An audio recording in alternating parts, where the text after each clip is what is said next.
നിങ്ങളുടെ favourite shows ഇനി ഒരിക്കലും മിസ്സാവില്ല. ഇപ്പോൾ C5 കാണും നിങ്ങളുടെ ഫേവറേറ്റ് ഷോസ് തികച്ചും സൗജന്യമായി. അല്ല, നമ്മളൊക്കെ കോമഡി ആസ്വദിക്കുമ്പോഴും വന്ദന ചേച്ചി മൂഡ് ഔട്ടാ.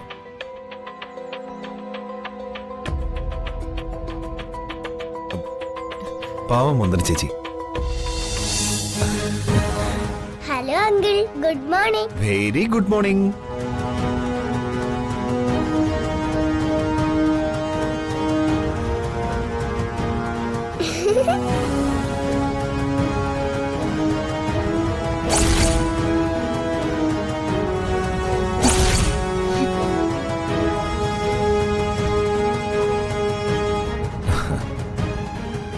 വന്ദന ചേച്ചി പഠിച്ചുകൊണ്ടിരുന്ന ഫയല് മുറിയിലൂടെ ഭദ്രമായിട്ട് വെച്ചു കഴിഞ്ഞോ? കഴിഞ്ഞു. ഓഫീസിലിരിക്കേണ്ട ഫയല് വീട്ടിൽ കൊണ്ടുവരുന്നത് അത്ര ശരിയായ പ്രവണതയല്ല. ബൈ ചാൻസിൽ ഫയൽ എങ്ങാനും മിസ്സായാൽ വക്കീലിനോട് സമാധാനം പറയണ്ടേ വന്ദന ചേച്ചി? കൊണ്ടുവരുന്ന ഫയല് മിസ്സാകാതെ സൂക്ഷിക്കാനുള്ള ഓർമ്മശക്തിയൊക്കെ എനിക്കുണ്ട്. മാത്രല്ല, ആ ഫയൽ ഞാൻ മനസ്സിരുത്തി പഠിച്ചു കഴിഞ്ഞു. സമാധാനം പറയാനും പറയിപ്പിക്കാനുള്ള വകുപ്പൊക്കെ ഞാൻ പഠിച്ചുകൊണ്ടിരിക്കുകയാണ് വിക്രം. Very good. അപ്പൊ ഇനി ഭക്ഷണം കഴിക്കാം.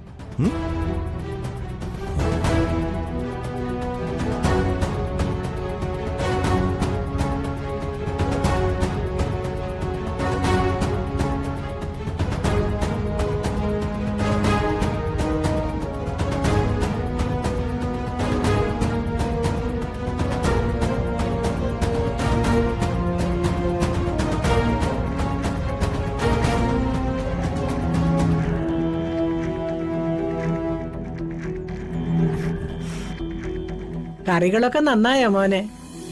കൊള്ളാം. നന്നായെന്നോ? കറികളൊക്കെ സൂപ്പർ. 5 സ്റ്റാർ ഹോട്ടലിലെ വിഭവങ്ങളൊക്കെ വന്ന് സുചിത്ര വെച്ച് നമിച്ചു പോകും. അത്രയ്ക്ക് സൂപ്പർ.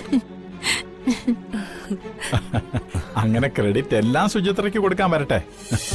ചന്ദ്രികയാണ് എല്ലാത്തിനും മേൽനോട്ടം വഹിക്കുന്നത്. അവളിൽ നിന്നാ സുചിത്ര പാചകം പഠിച്ചത്. അതുകൊണ്ട് ഒരു 50% ക്രെഡിറ്റ് ചന്ദ്രികയ്ക്ക് കിട്ടണം.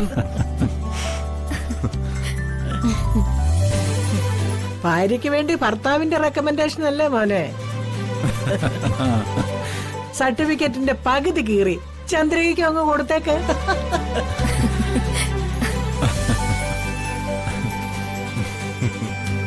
എനിക്കങ്ങനെ ക്രെഡിറ്റ് ഒന്നും വേണ്ട. എന്റെ മരുമകള് നല്ലൊരു പാചകക്കാരിയാണെന്ന് കേൾക്കുന്നതാ എനിക്ക് അഭിമാനം. ഇത്രയും നല്ലൊരു ലേഡി ഷെഫ് ഉണ്ടെന്ന് അറിഞ്ഞ വൻകിയുടെ ഹോട്ടലുകാരെ ഒന്ന് പൊക്കിക്കൊണ്ടുപോകും. മാസത്തിൽ ചുരുങ്ങിയത് 2 ലക്ഷം രൂപയെങ്കിലും ശമ്പളം കിട്ടും. കൂടാതെ മറ്റാനുകൂല്യങ്ങൾ വേറെയും.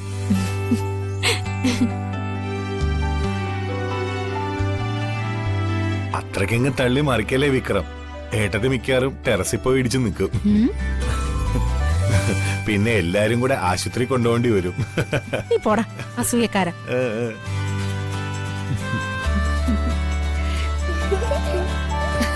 ഏട്ടൻ വെറുതെ കുടുംബ പ്രശ്നം ഉണ്ടാക്കണ്ട. ഏട്ടത്തിക്ക് 2 ലക്ഷം രൂപയൊക്കെ ശമ്പളം കിട്ടുമെന്ന് പ്രകാശേട്ടൻ അറിഞ്ഞ സ്ഥിതി എന്താവോന്ന് ഊഹിക്കാനേ വയ്യ. പ്രകാശേട്ടൻ ഏടത്തെ കൊണ്ടുപോയി വൻകിട ഹോട്ടലിന്റെ അടുക്കളയിൽ എത്തിച്ചിരിക്കും. ആ അതെ, അതാ നടക്കാൻ പോകുന്നത്. വയസ്സുകാലത്ത് സഹായിക്കാൻ ആളില്ലാതെ അമ്മ പെടാപ്പാട് പെടേണ്ടി വരും. അങ്ങനെ വിഷമിക്കണ്ട. ചേച്ചി ഹോട്ടലിലെ ഷെഫായിട്ട് പോയി കഴിഞ്ഞാ അമ്മയെ സഹായിക്കാൻ ഞാൻ അടുക്കള കയറിയിരിക്കും. എന്നാ പിന്നെ ഇവിടെ ഭക്ഷ്യവിഷബാധ ഉറപ്പാ.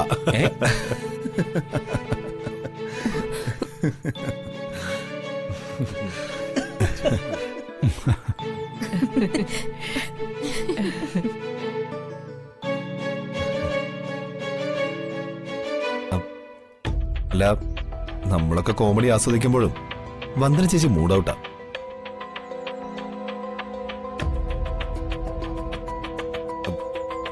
പാവം വന്ദന ചേച്ചി.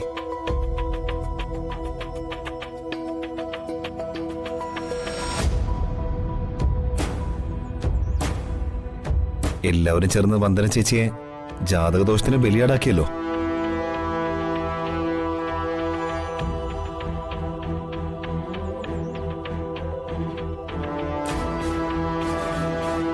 ചേച്ചി അങ്ങനെ വിട്ടാ പറ്റില്ല. വൈകാതെ നല്ലൊരു ചെറുപ്പക്കാരനുമായി ചേച്ചിയുടെ വിവാഹം നടത്തണം. എന്റെ മേൽനോട്ടത്തിൽ എന്റെ ചെലവില് ഞാനത് നടത്തിയിരിക്കും. അത് കഴിഞ്ഞ് എന്റെ അമ്മായി അച്ഛന്റെ ഏറ്റവും വലിയ സ്വപ്നമായ ആ മണിമാളികയും നമ്മൾ പണിയും. പോരെ?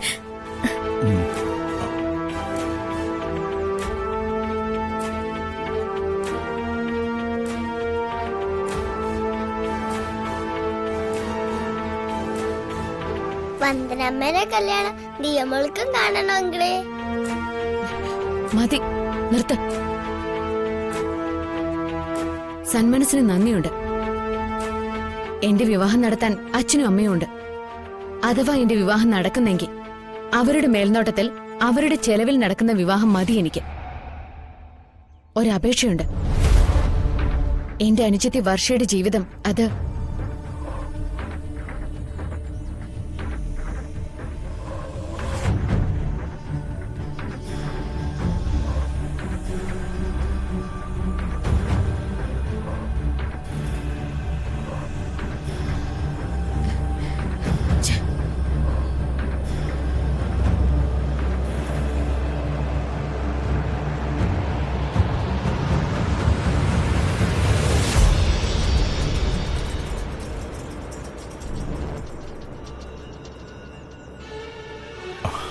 ചന്ദ്രികെ, മോളെന്താ ഇങ്ങനെ? ഞാൻ പറഞ്ഞില്ല അച്ഛാ, അന്ധവിശ്വാസത്തിന്റെ ബലിയാടായി നിരാശ മൂത്ത ചേച്ചി ഇന്ന് മറ്റേതൊരു ലോകത്താ. വിവാഹം അത് മാത്രമേ ഉള്ളൊരു പരിഹാരം. അത് നമുക്ക് വൈകാതെ നടത്തണം. അതേ ഉള്ളൂ ഇതിന് ഏക പരിഹാരം.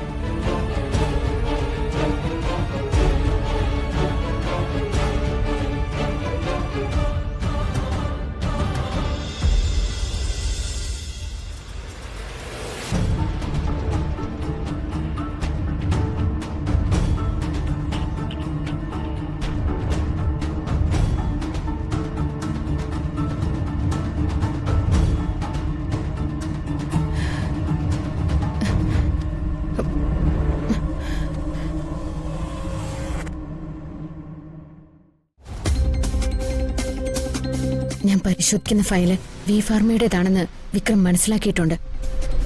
ഓഫീസിലെ ഫയല് വീട്ടിൽ കൊണ്ടുവരുന്നത് നല്ലതല്ല എന്നൊരു കുത്തുവാക്ക് അയാൾ പറഞ്ഞത് അതുകൊണ്ടാ. ഉറപ്പായിട്ടും അയാള് വക്കീലിനെ വിളിച്ച് പറയും. വക്കീൽ ഓഫീസിലെത്തി ഫയല് നോക്കുന്നതിന് മുൻപ് എനിക്ക് ഓഫീസിലെത്തണം. ഈ ഫയൽ ഇരുന്നിടത്ത് തന്നെ വെക്കണം. എന്റെ അമ്മ. മോനെ മാധവ, ഇപ്പൊ എനിക്ക് ജീവിതത്തിലുണ്ടല്ലോ ഒരുപാട് പ്രതീക്ഷകളുണ്ട്. ഡൗൺലോഡ് ചെയ്യൂ C5 ആപ്പ്. കാണൂ എല്ലാ എപ്പിസോഡുകളും സൗജന്യമായി.